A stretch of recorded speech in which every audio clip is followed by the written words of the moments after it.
Hello and welcome to the Moonshots podcast. It's a sensational episode 77. I'm your co-host, Mike Parsons, and as always, the man with a plan, the man himself, Mark Pearson Freeland. Good morning, Mark. Good morning, Mike. It is a pretty soggy day in Sydney, isn't it? It's a very autumnal, almost winter day. Soggy is indeed the right word, but there's nothing soggy about the thinking of Adam Grant, is there? I tell you what, this series, starting with Give and Take, then into Originals, and now into Option B, it's just been a great one. I've enjoyed delving into Adam Grant's work so much. What about you, Mike? I must say that I've known of Adam and his work for some time, but having got into it, I'm not sure if I can say he's quite at a Simon Sinek level, but he is a real contender in terms of presenting thinking that we can really use.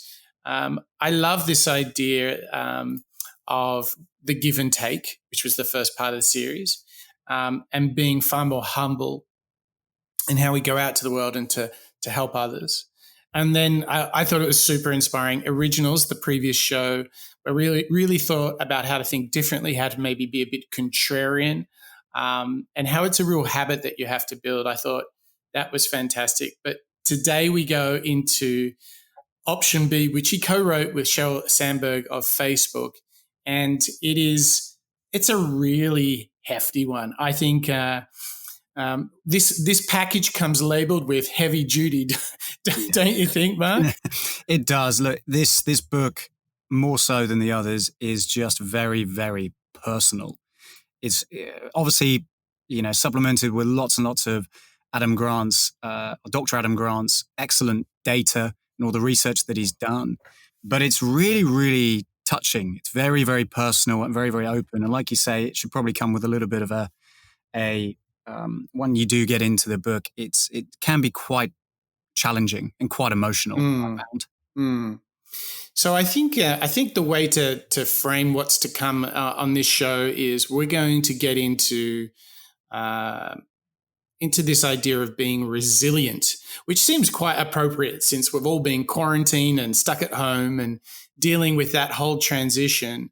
But, resilience really starts by step number one is facing up to adversity and not running away from it, and not running away from your problems, but facing them and building that resilience. Because if you do that, there's so many good things, fulfillment, joy, happiness, all that good stuff.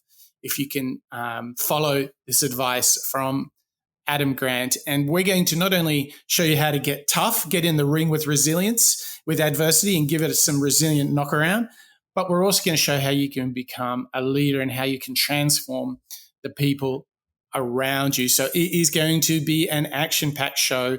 So we got lots of great clips for the third and final part of our Adam Grant series. But before we go there, Mark, we have a very special announcement. We've achieved a very special hallmark for the show. How many ratings and reviews have we reached, Mark? Let me just pull out the trumpet. I want to thank everybody. We have reached the 100 ratings and reviews mark. Woohoo! That is pretty damn awesome. A huge thank you to all of you listening to the show. This means that across all the different podcast apps and software and all those gadgets, we have been reviewed and rated now over 100 times, and it is a key way to new people discovering the show. So we're incredibly grateful for people doing that. And if you're listening to this and thinking, actually, Mike and Mark, they're not too shabby, they're not too bad, well, then just jump into your software that you're listening to this show on and leave a little rating, a review, send us your heart, your thumbs up, whatever you got for us, we'll take it. And we certainly love to hear as well people's feedback and suggestions. Adam Grant, in fact, was a suggestion from you, our listeners.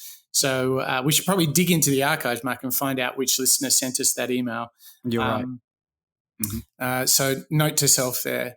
But who was the person that got us across the 100, Mark? Well, I'm going to claim it is Mr. Rathensag from Germany, who left us a very, very kind review the other day. And I'm going to give him or her the award. I think the medal. The Centurion, Centurion Award? Exactly. Nice. And, look, the reason why this is so important for you, Mark, and all of our listeners is we catapulted through all these ratings and reviews. We now hit top 100 charts in Canada, Austria, Poland, Portugal, Argentina, Singapore, and, of course, Uganda.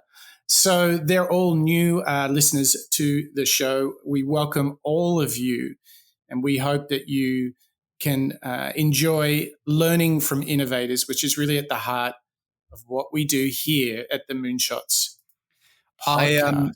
Just as we've been talking as well, I did do a little bit of research just into the archive to find out our very, very helpful and attentive listener who did suggest Adam Grant. Oh, yeah. Who was it? It was Miss Melanie Bordeaux from Belgium. Thank you so much. This was fantastic. Go, you Belgiumites. Great beer, great waffles. All Belgium nationals are welcome on this show with great suggestions. Boy, I used to live right next to Belgium when I was living in the Netherlands, and I was very fond of heading down to Bruges and Brussels, wonderful part of the world. And what's another part of the world, Mark, that people can go to if they're thinking, I'd love to get into the archives of Moonshots? It is a great segue, by the way. It is moonshots.io. Everybody can go and find all of our archived shows. Everything is on there, all 76 previous episodes, launching over the last couple of years. You can also see a sneak peek of some of the future shows that we're thinking about covering. Again, we're always open to submissions like Melanie's with any suggested topics and innovators. We love to hear from our listeners what they would like us to delve into. You can also reach out to us at hello@moonshots.io. Every email is read and responded to, so please do get in touch if you like. And again, ratings and reviews, we read all of those too. So no matter what your method of contact, we will get the message. So please stay. Absolutely. Absolutely. All right. With no further ado, Mark, let's catapult ourselves. Let's throw ourselves into the book Option B, which Adam Grant wrote with Sheryl Sandberg. We're going to open it up with a big kind of thematic opening clip where you'll also get to hear from Sheryl herself. So let's dive into the world of facing adversity. 2 years ago, I lost my husband, Dave, unexpectedly, which is an unimaginable thing to live through. It felt like I was sucked into a void, like I couldn't quite breathe or think. I didn't think I was going to get through it. And I was even more worried about getting my children through it. I could barely get through it myself, let alone get my 2 children through this. We can't control what happens to us, but we do have some influence over how we respond to the events and hardships in our lives. What Adam gave me were specific things I could do. We wanted to write a book that would combine her insights with the best evidence, but also with other people's stories. Becoming paralyzed was not something it was written on my week at a glance, you know. On my 18th birthday, I was sent to prison. Sexual abuse led to wanting to end my life. When my mom was waked out on drugs, I was pretty much raising my brothers and sisters. We all face challenges, and some of them are big and huge and traumatic, and some of them are the daily challenges, but we need resilience for all of it. Resilience is not a fixed personality trait. It's a lifelong project. A few weeks after Dave died, there was a father-son activity. Our friend Phil and I were talking about who should do it. I said, okay, well, that's good, but I want Dave to go with our son. And he said, option A is not available, so let's just kick the shit out of option B.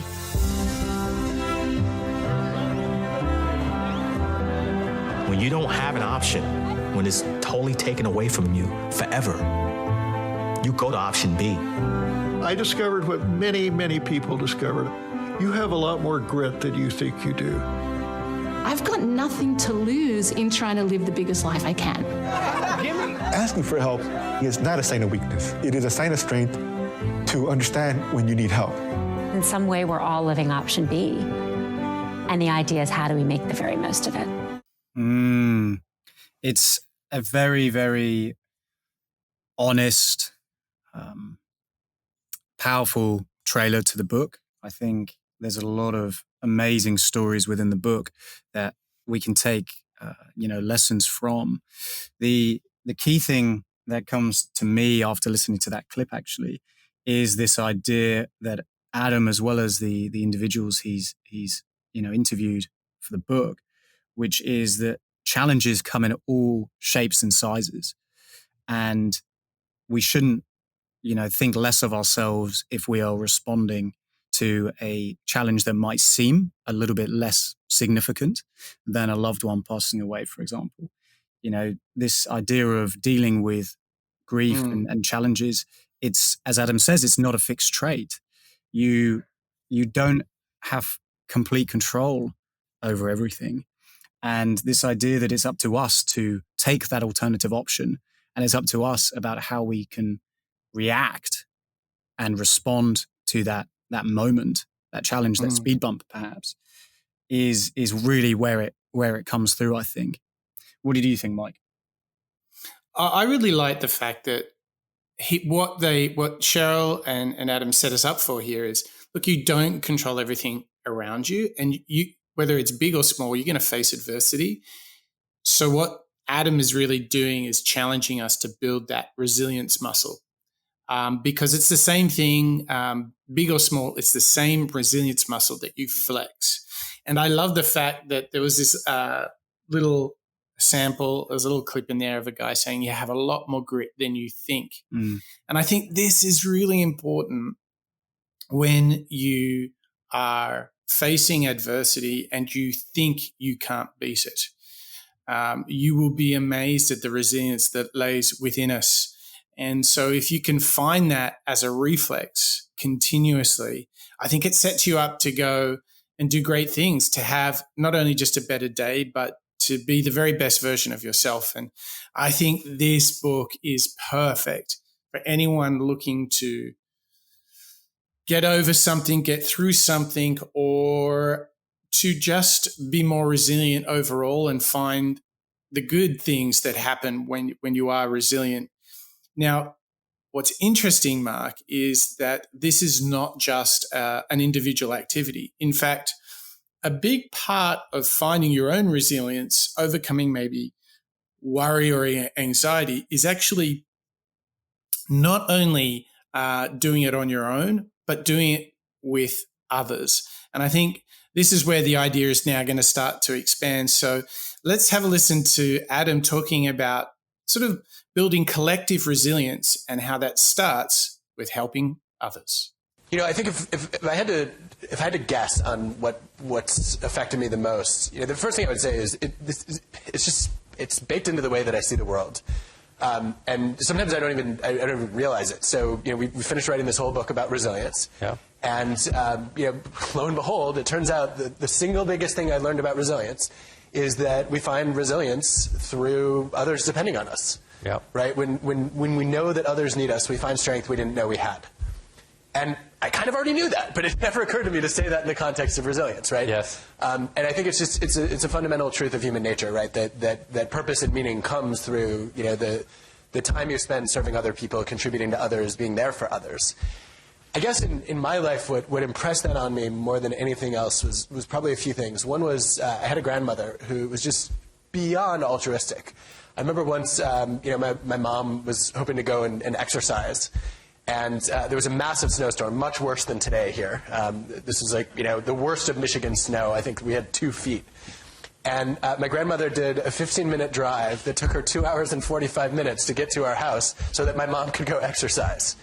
And she was just doing those kinds of things all the time. And I think when you're surrounded by those kinds of role models, there are two things that happen. One is that you become inspired to want to be like that. Yep. And the other is that you wonder, like, why? Like, who does this? Yeah. And I think I repeatedly came across people who operated that way. I had my first diving coach, Eric Best, lived that way.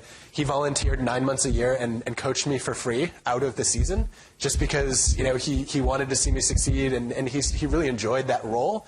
And he said, I will always put in the same amount of time that you put in. And when people are that giving, right, it makes a mark. And you start to think, well, I guess the thought I had was, I think the most meaningful thing that I could do with my life is to try to pay that forward. Pay it forward. It's a great clip because you're getting a sneak peek actually into some of Adam Grant's foundation. You're hearing a little bit about what it inspired him, which I think is really, really powerful. This idea that his diving teacher and trainer put in the time to always dedicate the same amount of time to go with Adam and commit himself to it is nice. And I like this idea that Adam would be inspired by the trainer taking the time out of his day to do the same. And that's where that strength comes. So no matter how tired you're feeling, no matter how down or distracted maybe you are, once you start looking at those around you and who's trying to help you, you do find strength from that. You do find resilience from that. And as Adam says, this idea of purpose and meaning from other people is a very, very significant concept. But actually, when you do think about it in a proactive way, right? What am I struggling with? Okay, maybe it's as simple as me asking for help, or maybe it's as simple as me, saying an idea out loud. I think that's, it can be boiled right down to its simplest form. Yeah, the idea that I think, the funny thing, as he was talking, I totally related to it from what you see when people exercise together, when they go for a walk or they jog together. It's this mutual dependency makes them resilient, and they get out there and they go work out. That's why a workout buddy is always such a good idea. If you maybe motivation for working out doesn't come naturally, get a workout buddy. If you're facing challenges at work, share it with a buddy. I think the other thing, it's sort of like it's a team sport, resilience. But what's quite interesting is we often carry these burdens and keep them to ourselves. Like things that really worry you, it's quite unusual to see people really proactively sharing them. Yet you can obviously see that sharing a burden and helping others, turning resilience into a team sport makes total sense. The interesting things, the things that really bother us, and I see this in myself as well, big time, is I tend to carry that burden on my own shoulders and keep it to myself. So I guess, what advice do you have for me, Mark? How do I turn this more into a team sport rather than bottling it all up inside? It's an area that I was really, really hoping that we would obviously delve into today, because you're totally right. A lot of the time we do feel as though we're carrying the world on our shoulders. And actually, I have a theory that because of that in your mind, how we've discussed in a previous show, this idea of stress gets focused into your shoulders, into your back, and, you can almost feel it. I have my theory was, if you are convincing yourself, no, this is only for me to carry, your body responds accordingly. So if your brain and your mindset is, I'm carrying the world by myself, then your body will start feeling tired because it is carrying the world by itself.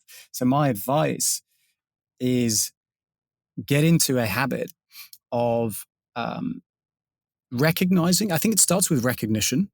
So I'm exactly the same. I tend to keep a lot of things, cards to your chest, so to speak. But I think when you recognize yourself feeling either a little bit overwhelmed, or maybe you're questioning a decision, or whether something is an opportunity or a challenge, perhaps, it's recognizing that as a moment when you can let somebody in. Mm. And through, practice of saying things out loud to other people, I think it becomes a little bit easier.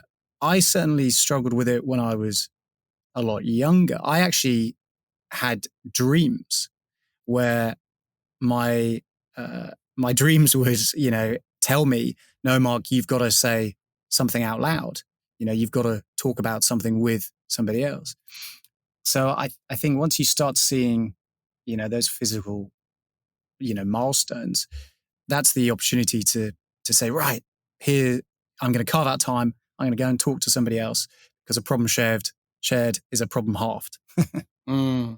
It's so true. And I think that if we want to kind of frame the first huge learning, I think it is, in order to face adversity, to know that it is a team sport, and that for all of our listeners, I am sure there are things that bring you happiness, joy, fulfillment in your life. And if you're human, you'll also have some things kind of stressing you out too. And I think the learning in this is Adam Grant is encouraging us to find someone to share that with, someone where you can tell what's on your mind. But the other thing is, and what we're going to get to later in the show, is that you can actually lead your way out by helping others first. And that's just another gift. It's like the Adam Grant gift that just keeps on giving, but I don't want to steal the future clips. Look, so now we get to this point, don't we, Mark, where we're in the crosshairs of facing adversity and building resilience. Adam has primed us. We know it's a collective approach. It's not the world on my shoulders approach. And the moment that I think we really see adversity forcing us to make a choice for resilience or not is when a crisis hits. When what hits the fan, this is the moment that we all need to kind of get ourselves out. And I think we all face some matter of crises. But I think this is the moment, because I think our default is often to avoid a crisis or not acknowledge it because we might look bad or we might fear the outcome. But I think Adam Grant might have something to teach us here, don't you, Mark? I do. This is the next clip is one of my favorites from the Adam Grant series, actually, because it really, really does speak to me. This clip is all, as you've just been saying, right, it's hit the fan. When crisis is around, it is up to us to control how we respond to it. And if we can manage it and think about how we change that pressure, we can actually use it to enhance the way that we work and our creativity. Crises tend to go in two directions. One is that they shut down creativity. The other is that they open it up. And I think a lot of that depends on how the crisis gets framed. So when crisis hits, people usually get nervous. And the thing they try to do is they try to calm down. And that actually doesn't work. If you give people the instruction to calm down when they're under serious stress or pressure, it has no effect on their emotional states whatsoever, and sometimes it makes them even more anxious because they try to calm down and they can't do it because they're feeling so much intense emotion, and then they get anxious about feeling anxious. So they're meta-anxious. And that tends to lead to a state that researchers call threat rigidity, where they narrow their thinking and their field of vision and they just focus on, like, how do I protect my job? How do I make sure that, that I survive this crisis? The way that you open things up in crisis is you start by having people think about not how they can calm down, but how they can get excited. And the great thing about excitement is, just like anxiety, it's a high intensity emotion. And just like anxiety, it also involves uncertainty. Right? You feel anxious when you're not sure what's going to happen. You also feel excited when you're not sure what's going to happen. And so oftentimes what you can do is you can imagine, yes, like a crisis hits, there are reasons to be afraid. There are also reasons to be excited or hopeful about a better outcome. And as you start to generate reasons why this might be an exciting opportunity, people are much more likely to reframe crisis as a chance to think creatively. A lot of people struggle with performing under pressure, and I think I've learned a lot from the research on this about optimists and what are called defensive pessimists. So think about the last time you took a big exam or test. About a week beforehand, optimists will envision the perfect outcome. And then they'll get really excited, and then that motivates them to study, and they do really well on the tests. Defensive pessimists have a very different experience, which is about a week and a half before the test. They wake up in the middle of the night having had a nightmare that not only did they fail the exam, but they did so badly that their teacher took away points on all their previous exams because there's no way they could have possibly known the material. And that panic motivates them to study.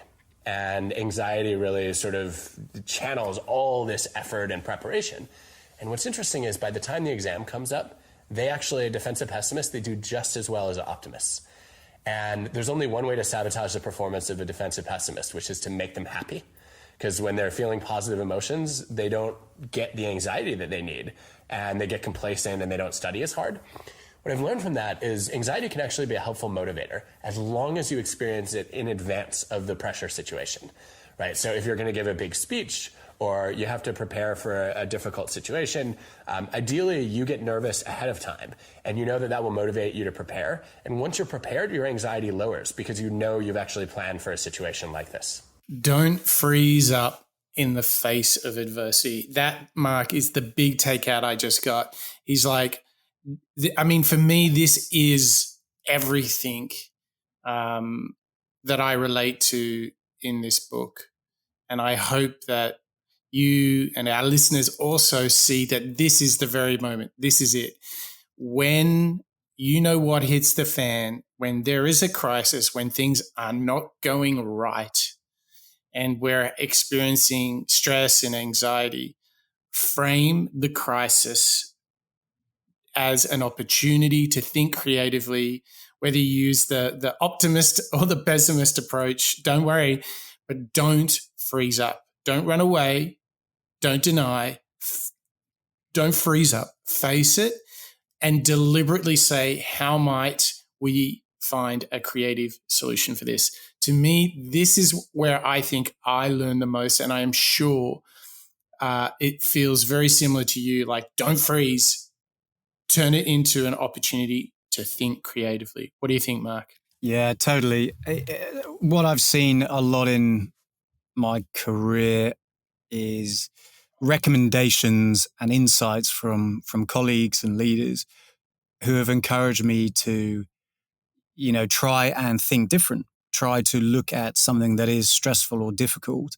As Adam is saying, think of it as an opportunity to learn something from it. It's an opportunity to almost prove to yourself that you can deal with it. And if you can change your mindset and think of an opportunity, as a challenge, as an opportunity to be excited, I think that's really, really powerful. It actually reminds me a little bit of when I was, again, a lot younger. I used to do drama. I used to be in plays and so on at school. And actually one of the real key lessons that I remember from, my teachers, and I think this is true for exams, I think this is true for pitches or big projects that you have, instead of the night before thinking, oh no, it's all going to go wrong, it's putting your mindset, exactly as Adam is saying, in what is the perfect outcome, how can I go and achieve it? And this strange biological feeling that I'm having of, butterflies in the stomach, it's actually excitement. It's actually that opportunity to go out and do my absolute best at the challenge that I have in front of me. And I think that's really empowering. So when you've had these moments, he talks about the timing of things being very important, that you feel this excitement or, nervous butterflies sufficiently before the moment. Tell me about how timing plays a role in you facing challenge, facing adversity and overcoming it, being resilient and, not freezing up. How do you frame it as an opportunity to be creative? Tell me about the factor of time, because I think this plays a big factor in how we can succeed. Yeah, it's definitely a significant portion of Adam's work. He's obviously come at it in the data and he's seen those two variations of characters, especially around exam season. For me, I think that from the out, I think the opportunity to identify it as a perfect opportunity, challenge to learn is when you see it on your radar as a milestone or a deadline. Let's say we're doing a workshop and we know that this is coming up. We can see it on the horizon. I think the positive way of making sure the output is as strong and as impressive as possible for an individual like myself, for example, is to think about it ahead of time, as far ahead of time as you can. So, I mean, the truth is you probably start feeling the biological mindset aspect a little bit closer, whether it's a day or two before. But actually, I think the proactive way of doing it, and I think what Adam is encouraging us to do here, he mentions a week and a half in advance of an exam, is to put that into our minds, let's say 10 days ahead, and, almost train your brain into thinking about it every single day in that way. I see exactly what you're saying. I would actually say that this builds on a theme that came up in Originals, which is what I mentioned, which is the 1 week concept, the 7 days. And I feel that a lot of our anxiety around challenge and adversity is that we're not prepared. And so I think that if you have a big thing in your agenda, a talk, a deliverable, whatever it is, then get yourself organized. I think what Adam was alluding to is that if you have planned sufficient time, you're able to prepare, which gives you the capacity to move from anxiety to excitement. So for me, I can see this very vividly in both sports and in work. When I coach a rugby team and they're well prepared, they're really focused, very enthusiastic to get out on the pitch. Just the same as when I'm well prepared, I've given more than a week to prepare a speech. I just can't wait to get out there and share it. And when the opposite happens, when not everyone turned up to training at rugby, when I've been too busy on other things and I agreed to a speech or a deliverable that's now turning out very hard for me to make the time for, then things can get undone. And that's when the anxiety comes in. So I think timing and preparation plays a big role. And I think it goes even further. I love the ritual of reflecting on my agenda every morning and every night. It's the first thing, it's the last thing of your workday. I think this is an essential way to know what's coming, to see things on your horizon.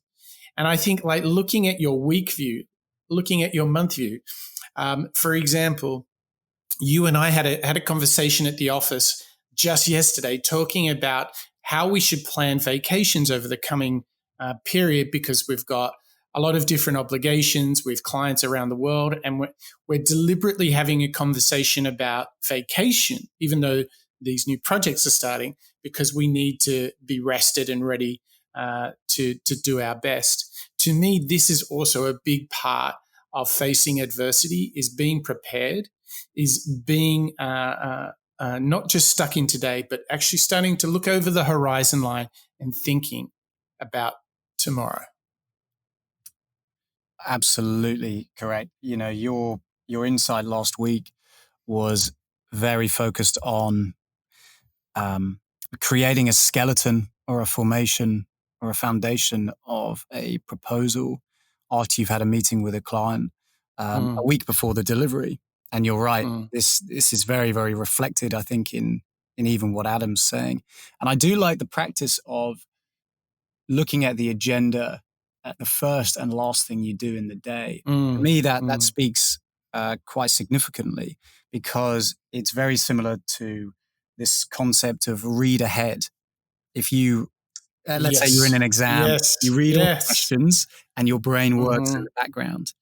And therefore, you are prepared when you get to question number 10. I think the same is true when you're looking at your calendar or your to-do list or your emails.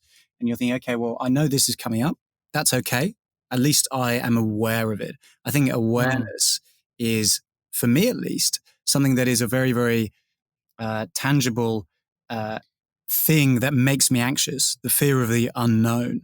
But actually, when you start to plan out your weeks and your days, and you know when you're going to be attacking certain projects or certain things, certain obligations, it is a relief because you know when you have a lot of time blocking, as we've talked about. Oh, you're so right. Like, so much anxiety comes from unknown outcomes or not really knowing the problem. So, you know, I do my best to attack problems with like fearlessly, just to go right at them, because once you break them down into their component parts, that's sort of satisfying. And then you can start working your way towards a solution. But what gangbuster first half of the show, Mark. We know that facing adversity is step one. Then you build the resilience. And the back of that, step 3, is you can find the joy, the happiness, and the fulfillment. And it's a team sport, right? And, you know, by helping others, you're helping yourself. And when you find yourself in that moment of crisis, don't freeze up. Frame the crisis as an opportunity to be excited, to be creative in how you get to the solution. I think already Adam has given us a lot. But before we get into the second half of the show, which is all about leadership and, you know, thriving amongst the people around you, Mark, if people are dead curious on the other 2 Adam Grant shows, where should they go to find our show notes and all our goodies? We've got show notes, we've got transcriptions, and we've got useful hyperlinks to various different platforms, all on www.moonshots.io. You'll find all of our archive shows, all 76, soon 77 once this show goes up, as well as lots and lots, like I say, of different links. We had the Culture Deck from Netflix. Last week we had how you could identify original thinking from Adam Grant's website. And there's a couple of links that I think I'll put up from Adam's Option B site as well. Awesome. Some great strategies to build everyday resilience that I'll put up in the show notes as well. Moonshots.io. Super. .io is the place to be when you're thinking moonshots. And now we find ourselves taking a turn, having a bit of a change of pace, because now we're really going to get into this idea of what a resilient leader really looks like, how they actually work. So we're going to hear from the man himself, Adam Grant, on what it takes to become a resilient leader. One of the things I've watched a few leaders at Facebook do is they actually share their performance reviews openly. So Carolyn Everson works in marketing and sales. I could not believe that she did this. Yeah. She gets a performance review from her boss. It tells her all the things that she could be doing better. Yeah. She shares it with all 2,400 people under her. And she wants people to know that she's working to get better. She wants them to know what she's working on so that they can give her relevant feedback and also point out her blind spots. Yeah. And she also wants to create a culture where it's safe to admit that you're not perfect. Yeah. I would love to see more leaders do that, because you get hard feedback then every day. Yeah. And the best way to build your resilience is to get in the habit of saying, you know what, I am struggling every single day and I'm still getting through it and improving. Working to get better. What a great technique at showing the culture within the business. You know, this authenticity and transparency that exists. It's really quite empowering to a certain degree. You know, it's, she's receiving this feedback, this constructive criticism, and saying to the rest of the business, 2,400 people, hey guys, it's okay to not be perfect. We don't expect everybody here to be perfect. Even I myself, these are the comments that I've received. And I'm using this to see those blind spots, but also show how I can begin improving. You know, there might be a lot of people who also relate to some of these points, and that's okay. You know? I love this openness. I have to say, Mark, just like take a moment.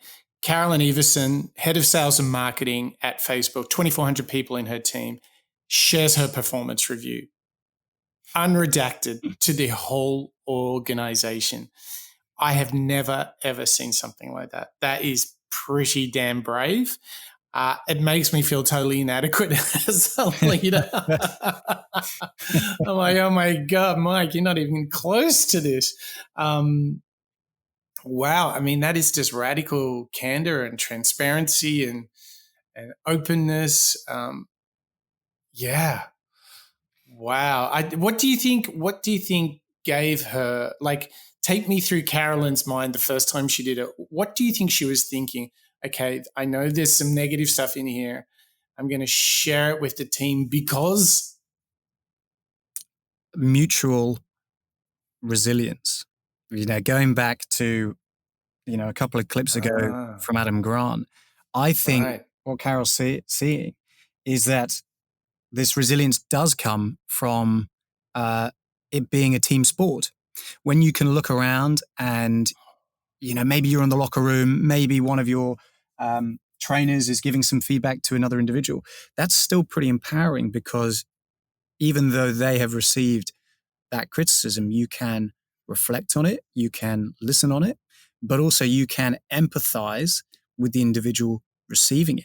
Maybe you're thinking, oh, lucky I got away with it. Maybe as far as that. But for me, I think it's this mutual sharing, this opportunity of saying, right, I get performance review once a year, twice a year, maybe, or however often it is, but I can show my team that it is okay to have, maybe the odd speed bump here and there, the odd failing. And I don't know, I just feel like it's a really interesting cultural thing to do. I mean, Mike, you say that, yeah, wow, this is an incredibly brave thing to do. What do you think would be the stopper for you to do the same? Yeah, I mean, to be honest, until we had sourced this clip, I'd never even thought of doing this. Yeah. I mean, that's how radical this thought is and how exciting it is. I mean, I've hardly really processed it in that. What I really like about what you said is it's building collective resilience. This is a great example of the earlier clip where it's like it's a team sport. We're all in it together, and I think what it does is it transforms people in a team to know that we're all trying to be our best selves and we're all working on it. And the leader is not outside of that process. They're very much part of that process as well. And I think that's so powerful. I mean, it's a really exciting space to be in, is when you can actually start talking about areas of improvement so openly and so candidly. But what's even better about Adam Grant is that he pushes us even further in thinking about with whom we can seek advice from and who we can share our challenges with. So let's have a listen now to Adam Grant talking about advice for raising resilient kids. I think parents have always cared about resilience for their kids, but we have more overprotective parents now than we ever did in the past.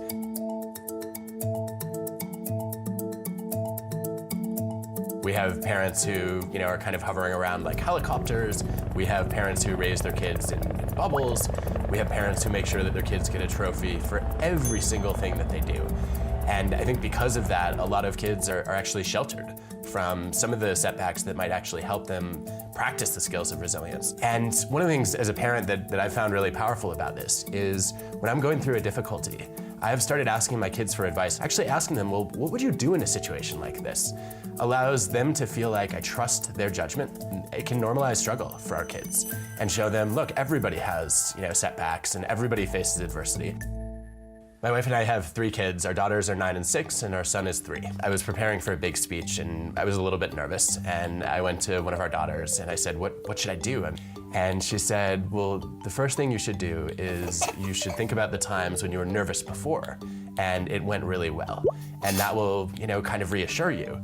And then you should also find somebody in the audience who's smiling and who, kind of gives you a little bit of encouragement, and you should look at that person. And so a few weeks later, she had a school play to be in, and she was a little nervous.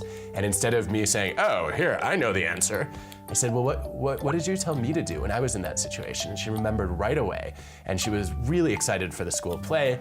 And I even saw her kind of looking for the person in the audience who was beaming that she could connect with. Every kid faces adversity.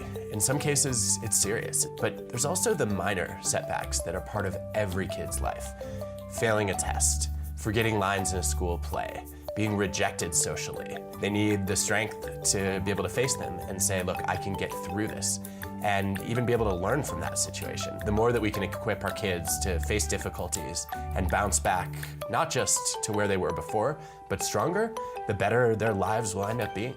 It's a very sweet clip as well, isn't it? I think there's a very key insight that comes through for me, which is how Adam asks his daughter for a little bit of advice and then uses it as an opportunity to encourage her when she herself finds something a little bit anxious, a little bit stressful.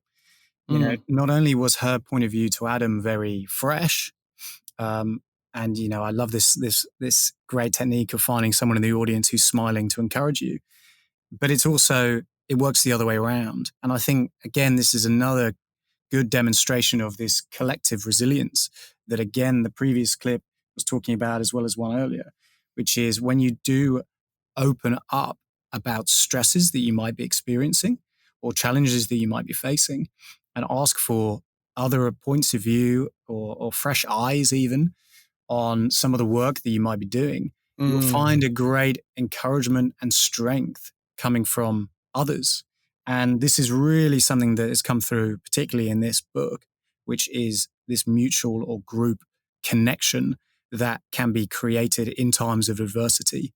And by joining together, whether it's with your 2,400 employees, or whether it's your children, or whether it's your colleagues like you and I, it is that moment of trying to come together at moments of stress in order to leave it much, much stronger. What do you think, Mike? I think it's a really interesting one. I mean, as a father, I try very much to build resilience and fortitude in my son. You know, he has an incredibly demanding school life. The one thing I just learned from Adam Grant is I can be more deliberate in asking him for tips and advice for myself rather than always, you know, dad with all his wisdom, with all his moonshot wisdom. So that's pretty hilarious. So I'm having all sorts of breakthroughs in the back half of the show here, Mark. No, I think it is bang on. It's a team sport. And I think there's some sort of flywheel effect that he's pointing out, that if we're always reminding each other, sometimes he only had to remind his daughter of what she had told him. But sometimes as we fight the good fight, we need that reminder. As we go out to try and be the best we can be, sometimes we forget some of the very principles we might be telling others. So I think it's just fantastic advice. I love this idea that resilience is a team sport and we can all help each other. It's fantastic. But Adam's work is not done, is it, Mark? No, it isn't. I mean, just to revisit a couple of the key things we've seen, I think that clip we've just listened to about his children, it actually culminates a lot of the insights that we've seen throughout the show so far. You know, challenges come in all shapes and sizes, whether it's forgetting your lines at your school play, whether it's a big pitch or a workshop coming up, or whether it's, you know, Mark and Mike prepping for the next episode of Moonshots. You know, these are all opportunities that can often present themselves as obstacles. But actually, it's always an opportunity, like we've said already, an opportunity to grow and an opportunity to get excited and make the most of that opportunity. And I think you'd agree, Mike, that's the behavior that we've seen in all of our moonshots, in all of our innovators, isn't it? This never give up attitude. I believe resilience is massive. Lady Gaga, Oprah Winfrey, I mean, the list goes on and on and on. I think what happens is when you're building your resistance, I think it sets you up on a platform where once you see it work, a few times, that you've actually been able to overcome adversity, that you're actually building resilience. It's like the gym or like any athletic sport.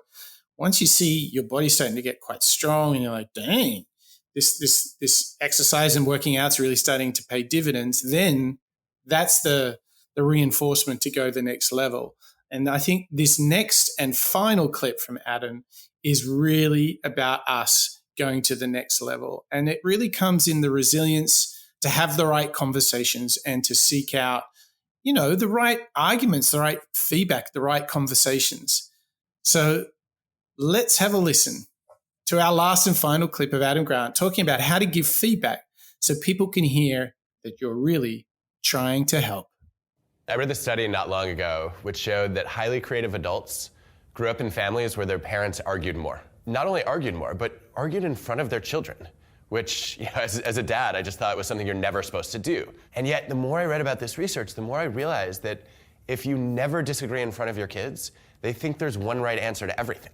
Whereas if they see you argue, they realize there might be multiple perspectives on a problem, and they have to learn to think for themselves. It's not how often parents argue that affects kids' well-being, it's how constructively they argue.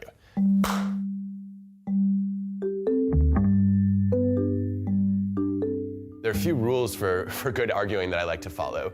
One is to argue like you're right, but listen like you're wrong. Instead of arguing to win, you can argue to learn. And then you have to acknowledge when your opponent has made a good point. I think most of us are terrible at hearing criticism.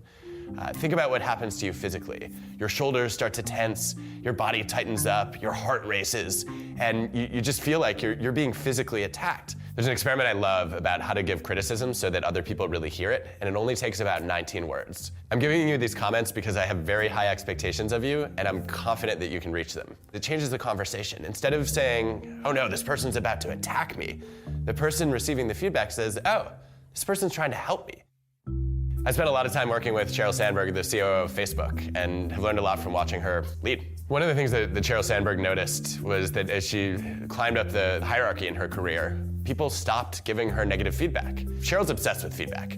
In fact, she's been told that she asks for too much feedback as a point of feedback. But one of the things that I've watched her do in meetings is she'll open a meeting by giving herself negative feedback out loud, saying something like, I know I talk too much in meetings, and I'm trying to work on that. The other thing she often does is she'll open a meeting and go through the agenda, and then go around the room and ask for every single person to give their viewpoint before she shares hers, so that people aren't catering, their opinion to what they think the boss wants to hear.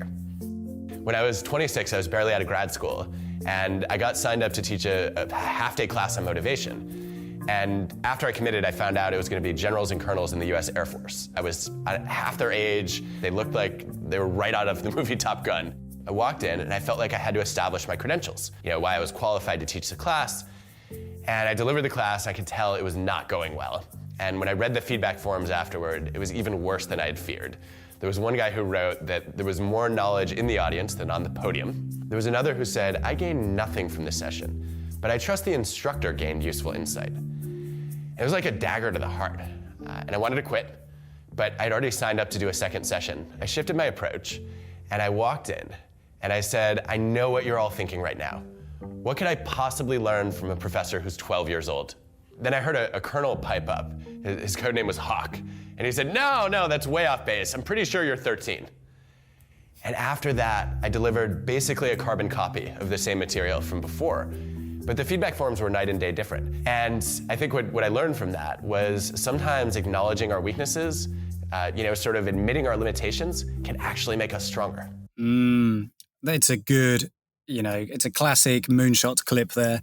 There's so much, so much to delve into. And it's a great way, I think, to end, episode 77 on Adam Grant. For me, what I really take from what Adam's saying here is seeing everything from multiple perspectives, no matter how much prep you can do. Obviously, Adam would have prepared for that talk that he was giving to the colonels. There's still occasionally going to be moments when you'll either receive some challenging comments or even pushback or real criticism. And I think as we've learned from this entire episode, you've got to view that as an opportunity to learn. Don't take it on Don't take it to heart and decide to quit, because that isn't necessarily the innovator or the moonshot personality that, we've been talking about. Instead, as Adam's saying, he came back stronger. He came back with a different approach. He came back a little bit more honestly, and like he was saying, listening like he was wrong, and it made him better. And it's a great demonstration of learning from a real adverse and negative moment and coming out of it stronger.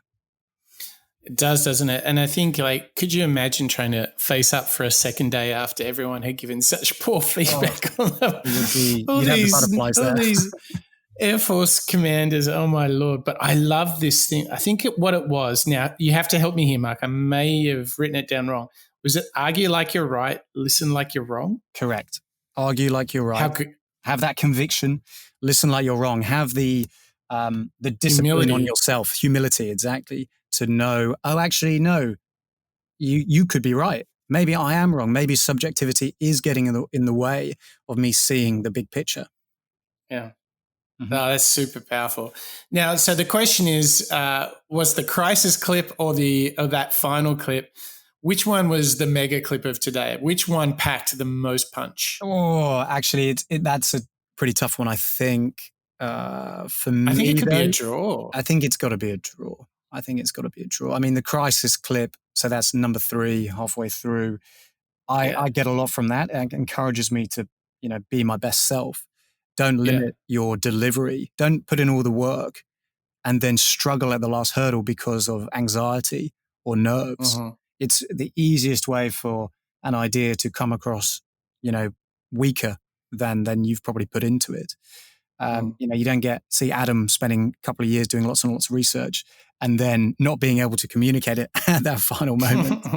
Obviously he's well versed in it. But for me, turning a challenge into an opportunity and to get excitement from anxiety, I don't know, that's a pretty strong lesson there. It is.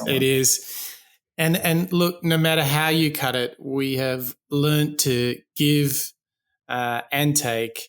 We've learned how to think originally, and now we've learned how to face adversity and build resilience. What a series from Adam Grant. What a show this was, as we learned that on the other side of resilience is joy, happiness, and contentment, but you can only get there through understanding this is a team sport. And when those moments start to hit, you have to not freeze. That's for sure what you don't do, but you actually have to reframe things. And that a crisis is an opportunity to get excited about a creative new approach to any sort of challenge. And if you do that, you can actually really start the ball rolling. And when you do, you'll be ready to support others, even take feedback from your peers and from your kids. And that to me is such a wonderful gift. And I think really leads to you contributing to the rise and to others thriving all around you. I mean, Mark, did you expect so much from one author? Oh, what a series. Thank you again, Fantastic. Melanie Bordeaux, for your great recommendation. I know, Mike, you've obviously encountered Adam before. For me, it was a fantastic journey through all of Adam's work. So thanks to Adam and all his research team, of course, as well as Cheryl for this episode. Fantastic. Absolutely. So there you go. That brings us to the end of the Adam Grant series. It has been, as they say down under, an absolute cracker. It's really been wonderful. And thank you to you, Mark, and thank you to all our listeners for coming on the Adam Grant journey. But there's plenty more gas in the tank. There's a lot more left from the team here at Moonshots, because before we go into the world of Gary Vee, we have decided to supplement, to augment, to have a little entremont between that. We're going to go, inspired by Michael Jordan and The Last Dance, we're going to go deep on Michael Jordan, then Serena Williams, and then lastly, Joe Rogan. And then we will catapult ourselves back into the world of jab, jab, right hook, Gary Vaynerchuk. There is so much learning ahead for all of us. Mark, thank you. Are you energized? Are you ready to crush your day? Woof! I am totally energized. I'm ready for it. Let's go. Nice. Nice. I'm pretty damn ready myself. So thank you again, Mark. Thank you to all our listeners for joining us on the final part of the Adam Grant series here on the show. It's been wonderful. Thank you to all of the contributions from you all around the world. It really does make this show special. So thank you to all of you once again. This is the Moonshots Podcast. That's a wrap.